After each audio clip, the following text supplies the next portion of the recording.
ផ្នត់គំនិតទាំង7របស់អ្នកមានទី1ទ្រព្យសម្បត្តិត្រូវបានបង្កើតឡើងដោយវិន័យហិរញ្ញវត្ថុការខ្លាចជាសេដ្ឋីមិនមែនមកពីសំណាងទេ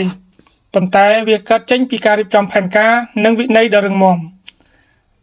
អ្នកមានទំនោរជៀសវាងបំណុលច្រើនពេកហើយធ្វើការវិនិយោគដោយឆ្លាតវៃការចំណាយដែលមានគោលបំណងគឺជាមូលដ្ឋានគ្រឹះនៃទ្រព្យសម្បត្តិរយៈពេលវែងទី2ការកំណត់អាទិភាពនៅក្នុងជីវិតគឺជាគន្លឹះនៃភាពជោគជ័យមហាសេដ្ឋីភាគច្រើនឲ្យតម្លៃទៅលើអ្វីដែលសំខាន់បំផុតដូចជាគ្រួសារសុខភាពនិងការសិក្សាលើពីភាពប្រណិតខាងក្រៅពួកគេជ្រើសរើសវិនិយោគលើបទពិសោធន៍និងឱកាសផលិតផលលើពីជីវិតមានកំណត់ការកំណត់គោលដៅដ៏មានអត្ថន័យជួយឲ្យពួកគេបង្កើនទ្រព្យសម្បត្តិពិតប្រាកដទី3ការឧស្សាហ៍ព្យាយាមគឺសំខាន់ជាងភាពឆ្លាតវៃវាមិនមែនជាមនុស្សឆ្លាតបំផុតទេដែលខ្លាចជាមហាសេដ្ឋីប៉ុន្តែគាត់គឺជាមនុស្សដែលមានការតាំងចិត្តមិនចោះចាញ់នឹងឧបសគ្គការខិតខំប្រឹងប្រែងនិងការគ្រប់គ្រងលុយរបស់ពួកគេបានជួយឲ្យពួកគេទទួលបានភាពជោគជ័យយូរអង្វែងរាល់ការខិតខំប្រឹងប្រែងតិចតួចពីមួយថ្ងៃទៅមួយថ្ងៃនឹងក្លាយជាលទ្ធផលដ៏ធំនាពេលអនាគត4ការវិនិយោគលើខ្លួនឯងគឺជាការវិនិយោគដែលផ្ដល់ផលចំណេញខ្ពស់បំផុត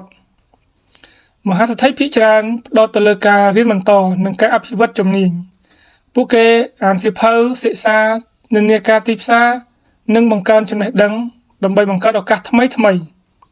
ការវិនិយោគលើខ្លួនឯងគឺជាជំហានដំបូងឆ្ពោះទៅរកភាពជោគជ័យប្រកបដោយនិរន្តរភាព5ភាពសាមញ្ញគឺជាបេះដូងនៃការបង្កើតទ្រព្យសម្បត្តិអ្នកមានទំនោររស់នៅសាមញ្ញដោយមិនចាំបាច់បង់រូបរាងឬការប្រៀបធៀបជាមួយអ្នកដទៃពួកគេផ្ដល់អាទិភាពដល់ការប្រមូលទ្រព្យសម្បត្តិច្រើនជាងបំណុលការរស់នៅក្រោមមធ្យោបាយរបស់ពួកគេអនុញ្ញាតឲ្យពួកគេសន្សំប្រាក់បានកាន់តែច្រើននឹងការវិនិយោគបណ្ដាញគឺជាការបង្កើតឱកាស